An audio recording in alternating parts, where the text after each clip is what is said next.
Hi new Kakatiya టీవీకి నమస్కారం. నేను మీ సాయిని సుధాకర్. ఈరోజు మంచి మోటివేషన్ స్టోరీతో మీ ముందుకు వచ్చాము. మీరే చూడండి.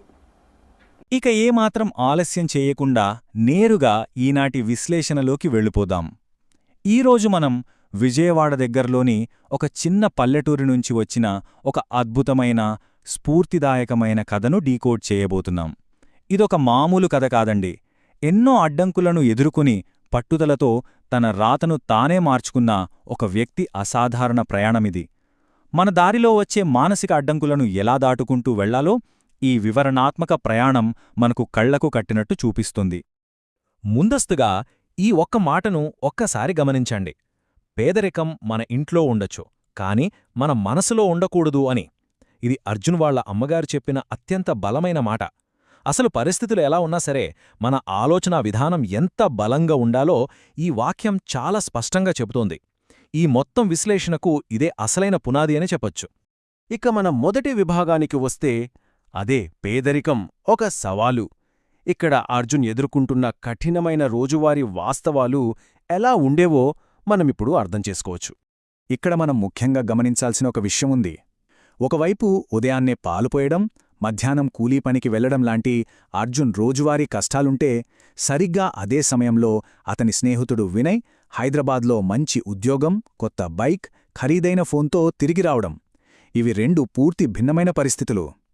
తన జీవితం ఎక్కడ వేసిన గొంగళ్ళక్కడే అన్నట్టు ఆగిపోయిందన్న బాధలో ఉన్న అర్జున్ మనసులో తన స్నేహితుడి ఆకస్మిక విజయం ఒక పెద్ద తుఫానునే సృష్టించింది.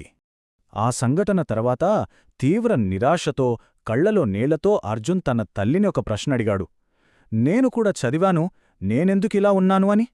తన స్నేహితుడు తిరిగి వచ్చిన ఆ క్షణం అర్జున్లో ఎంతటి శూన్యతను, ఎంతటి అసంతృప్తిని రగిలించిందో ఈ ప్రశ్నను బట్టే మనం అర్థం చేసుకోవచ్చు. నిజంగా ఇదొక గుండెల్ని పిండేసే పరిస్థితి.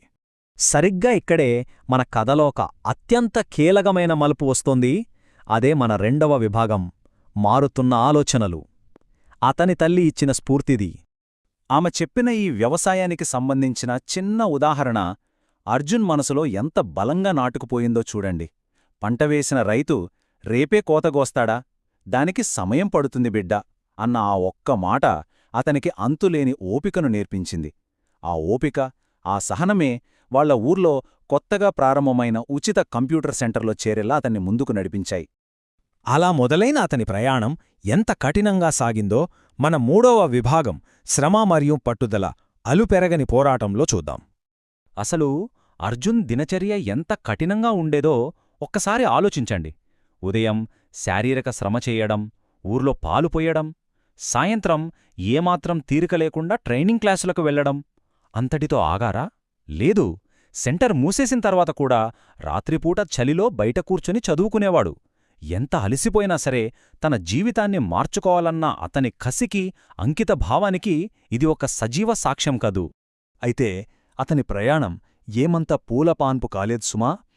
ఒక పక్క ఇంగ్లీష్ భాష అర్థం కాకపోవటం, మొదటిసారి కంప్యూటర్లను చూసి భయపడటం ఉంటే, దానికి తోడు మన అర్జున్ పెద్ద ఆఫీసర్ అవుతాడట అంటూ తోటి గ్రామస్తుల ఎగతాళి.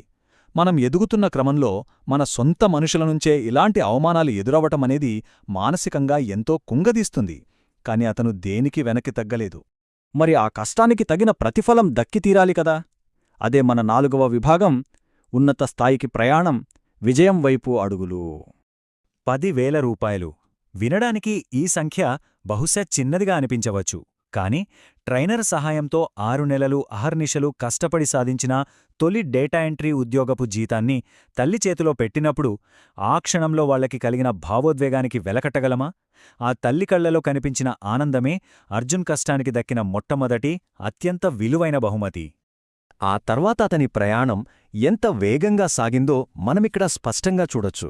తొలి ఉద్యోగం, ఆ వెంటనే నగరానికి వెళ్లడం, రాత్రిళ్ళు నిద్రపోకుండా కొత్త కోర్సులు చదువుకోవడం. అసలు ఎవరూ చేయలేరు అనుకున్న ఒక పెద్ద ప్రాజెక్ట్ వచ్చినప్పుడు కేవలం 3 రోజులు నిద్రపోకుండా పనిచేసి దాన్ని పూర్తి చేయడం. అతని అంకిత భావాన్ని చూసి యజమాని సైతం ఆశ్చర్యపోయారంటే మాటలా? అలా కష్టమే కొద్ది సంవత్సరాలలో అతనికొక ఉన్నత స్థాయిని, గౌరవాన్ని, పేరు ప్రఖ్యాతులను తెచ్చిపెట్టింది. ఇక మన 5వ అత్యంత ముఖ్యమైన విభాగానికి వద్దాం, సమాజానికి తిరిగి ఇవ్వటం. ఎందుకంటే నిజమైన విజయమంటే మన ఎదుగుదల మాత్రమే కాదు కదా. అంతటి గౌరవప్రదమైన స్థానానికి చేరుకున్నాక కూడా అర్జున్ తన గతాన్ని మర్చిపోలేదు.